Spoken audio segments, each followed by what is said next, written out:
సభకు నమస్కారం. చరిత్ర సృష్టించాలన్నా, చరిత్ర తిరిగి రాయాలన్నా ఎన్టీఆర్ ఒక్కలే. దానికి రుజువు ఈనాటి పుస్తకం ఆవిష్కరణ, ప్రజాస్వామ్య పరిరక్షణ ఉద్యమం సజీవ చరిత్ర. తెలుగు జాతికి వందనం, తెలుగు మమతకు అభివందనం, తెలుగు యువతకు అభినయ శుభాభివందనం.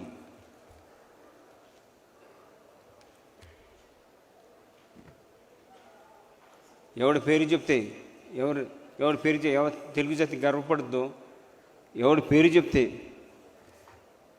అందరు హృదయాలు దేవుడే కొలువై ఉన్నాడు, ఎవరి పేరు చెప్తే రోమాలు నిక్కబడుస్తాయో, ఎవరి పేరు చెప్తే ఆడపడుచు నోట నుండి అన్నా అనే స్వరం పలుకుద్దో అతడే మన తెలుగు తేజం, మన తెలుగు పౌరుషం, మన తెలుగు గుండె చప్పుడు, మనన్న విశ్వవిఖ్యాత నటసార్వభౌముడు, పద్మశ్రీ నటరత్న కళప్రపూర్ణ డాక్టర్ నందమూరి తారక రామారావు గారి రాజకీయ చరిత్రలో కను విని ఎరుగని ఒక సంక్షోభం ఏర్పడింది.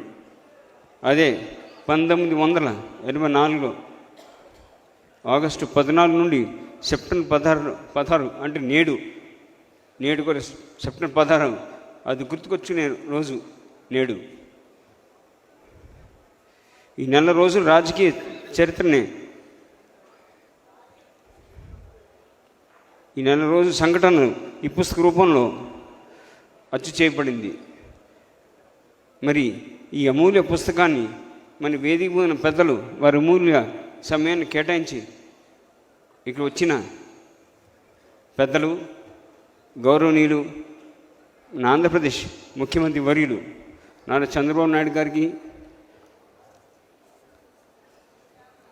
అలాగే ఉపరాష్ట్రపతి గారు ఆప్తులు, తండ్రి సమానులు ముప్పవరపు వెంకయ్యనాయుడు గారికి, అలాగే త్రిపుర గవర్నర్ ఇంద్రసేన్ రెడ్డి గారికి, అలాగే మన అందరితో ఎంతో ఆప్యాయంగా పలకరించే మన ఆయన పాత్రుడు గారికి, ఇతర వేదిక మీద పెద్దలందరికీ స్వాగతం పలుకుతూ, వేదిక మీద పెద్దలకు, కుటుంబ శ్రేయోభిలాషులకు, నందమూరి వంశ అభిమానులకు,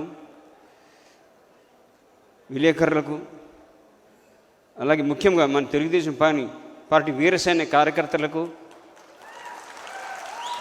అందరికీ మా హృదయ అభివందనం, శుభాభివందనం.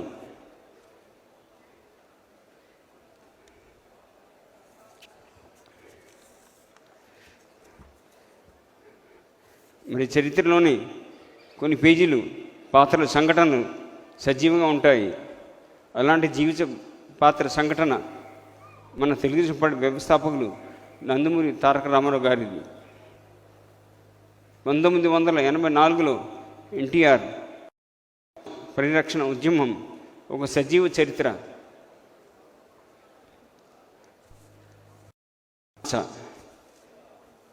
వారు మన తెలుగుదేశం పార్టీ వ్యవస్థాపకులు నందమూరి తారక రామారావు వారు బడుగు బలహీన వర్గాలకు, పేద ప్రజలకు, ముఖ్యంగా మన తెలుగు జాతి ఆత్మగౌరవాన్ని కాపాడి పునర్జింపజేసి, నేను ఒక తెలుగోడిని, తెలుగు బిడ్డను, తెలుగుదేశమే నా పార్టీ అని ఒక రాజకీయ పార్టీ పెట్టి 9 నెలల్లోనే చైతి జయకుడు తెలుగోడా, గతమెంతో ఘనకీర్తి కన్నవాడా అని రాష్ట్రమంతా నలుమూలలో తిరిగి అత్యంత మెజారిటీ అధికారంలో రావడం చేయడం జరిగింది. మరి రాజకీయంలో వచ్చిన తర్వాత ఎన్నో సేవలు అందించారు, ప్రజలకు ఎన్నెన్నో సేవలు అందించారు. నాన్నగారు స్వర్గీయ నందమూరి తారక రామారావు గారు. మరి 9 నెలల్లోనే వాళ్ళు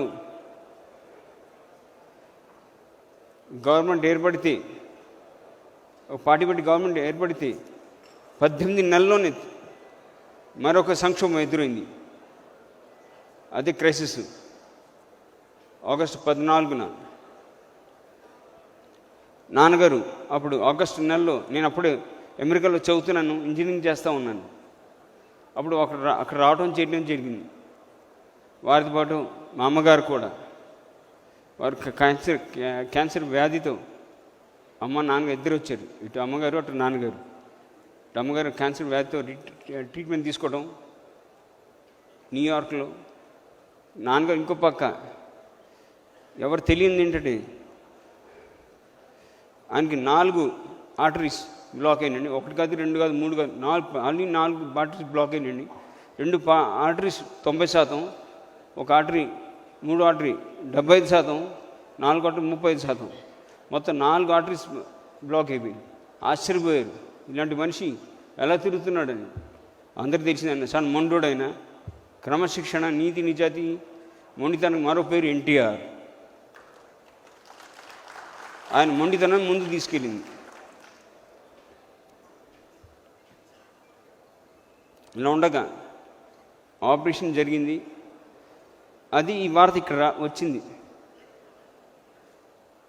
ఇక్కడ కొన్ని రాజకీయ రాక్షసులు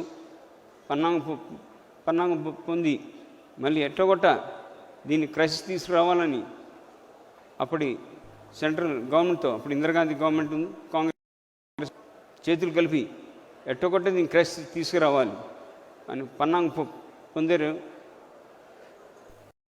వారు నాన్నగారు పచ్చి పుండుతో ఆగస్టు 14న ఇక్కడ రావడం చేయడం జరిగింది. 15వ తారీఖున జెండా ఎగిరేశారు, స్వాతంత్ర దినోత్సవం. 16న అందరూ చూసాం, కొత్త ముఖ్యమంత్రిని నియమించి వారిని అరెస్ట్ చేయడం జరిగింది. వారితో పాటు మన దేశం, మన రాష్ట్రమంతా కార్యకర్తలు ఎంతో ఇబ్బంది పడ్డారు. రాష్ట్రమంతా అల్లకుల్లమైంది. ఇది ఉండగా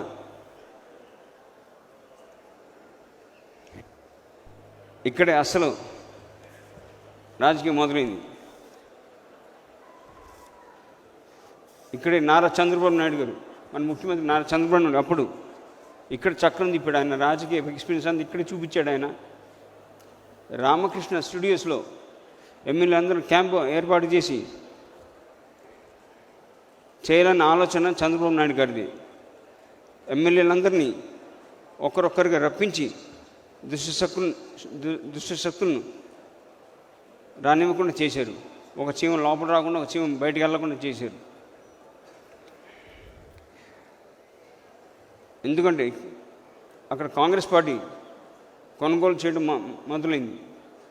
మన ఎమ్మెల్యేలు ఎవరు జారుకుంటారా అని మొదలైంది. కానీ ఇక్కడ నిలబడింది, ఇక్కడ వేదిక ఉన్న పెద్దలందరూ ఆనాడు సైనికులు పనిచేశారు. ఇప్పుడు సీఎం గారు మీరు నాకు చొరవిస్తే మాకు ఒక అడ్డుపడుతుంది, మీ హోదా అడ్డుపడుతుంది, బావనొచ్చు కదండి.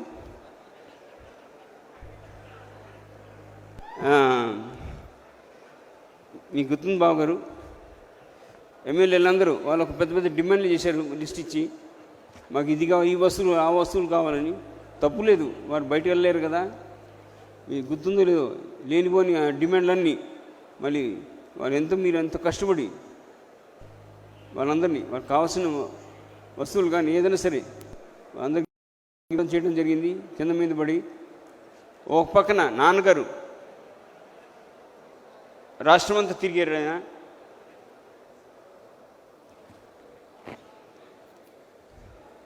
మేము ప్రజల్లోకి వెళ్తాం, ప్రజలు మాకు తీర్పు చెప్తారని ప్రజలకు వెళ్ళాడు. ఆయన మళ్ళీ చైతన్య రథంకి హరికృష్ణ గారు, చైతన్య రథసారథి, వాళ్ళిద్దరు మళ్ళీ ప్రజల్లోకి వెళ్ళారు. అటు వారు, ఇటు చంద్రబాబు నాయుడు గారు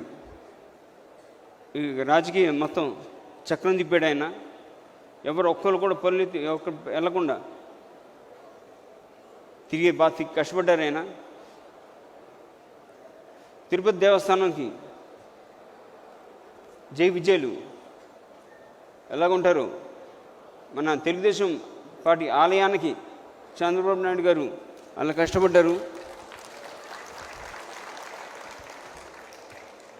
ద్వారపాలకులుగా ఎవ్వరు ఒక చీమ లోపల రాకుండా, ఒక చీమ బయట వెళ్ళకుండా చాలా కష్టపడ్డారు. ఎమ్మెల్యేలందరూ సమకూర్చి అందరూ ఏకదాటికి ఒక బాట మీద నిలబడి అందరూ మళ్ళీ ఇటు కర్ణాటక వారు చాలా సపోర్ట్ చేసేటప్పుడు రామకృష్ణ హెడ్డి గారు చీఫ్ మినిస్టర్, అలాగే రఘుపతి గారు కూడా వారి హయాంలో చాలా సపోర్ట్ చేయడం జరిగింది. ఇది ఇట్లా ఉండగా మళ్ళీ దాంతో గవర్నర్ మారి శర్మ గారు వారు రావడం చేయడం జరిగింది. మళ్ళీ మన తెలుగుదేశం పార్టీ ఎన్టీ రామారావు గారు వారు మెజార్టీ ప్రూవ్ చేసిన తర్వాత వారిని మళ్ళీ ముఖ్యమంత్రిగా సంతకం పెట్టమన్నారు, పెట్టారు. ఆగస్టు 16న అంటే నెలగా తిరిగిలోపు అది ఎన్టీఆర్ గారికి ఒకటే సాధ్యమైంది. నెల రోజులు తిరిగిలోపు మళ్ళీ ముఖ్యమంత్రి అవ్వటం, మెజార్టీ ప్రూవ్ చేసిన తర్వాత ఆయన హోదా ఎక్కిన తర్వాత, ముఖ్యమంత్రి హోదా తీసుకున్న తర్వాత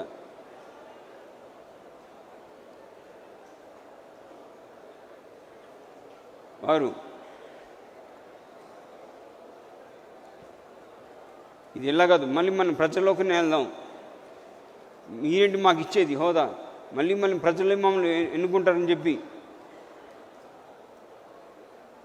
మళ్ళీ మొత్తం మన గవర్నమెంట్ మనం డిజాల్వ్ చేసి మళ్ళీ ఎలక్షన్స్కి వెళ్ళడం చేయడం జరిగింది.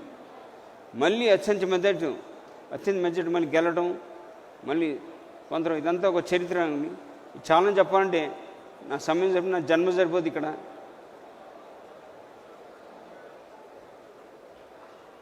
ఒకవైపు నాన్నగారు మళ్ళీ ముఖ్యమంత్రి అయినా ఒక సంబరం అందరూ మన తెలుగు అందరూ చేసుకుంటూ ఉంటే,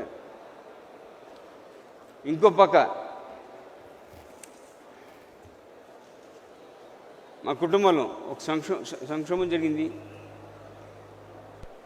ఇందాక చెప్పిన మా అమ్మగారు మహాతల్లి క్యాన్సర్ వ్యాధితో చికిత్స పొందుతూ మళ్ళీ నాన్నగారిని ముఖ్యమంత్రిగా చూసి 2 వారాలు కన్నుమూశారండి. అక్టోబర్ 1, 1984 ఆ మహాతల్లి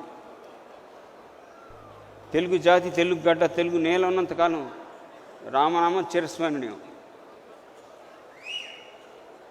ఎన్టీఆర్ గురించి చెప్పాలంటే సరిలేరు నీకెవరు, సరిరారు నీకెవరు, జనహితంలో కానీ జన చైతన్యంలో కానీ సరికారు నీకెవరు. వారి బిడ్డగా నేను జన్మించడం చాలా అదృష్టంగా భావిస్తూ మరొకసారి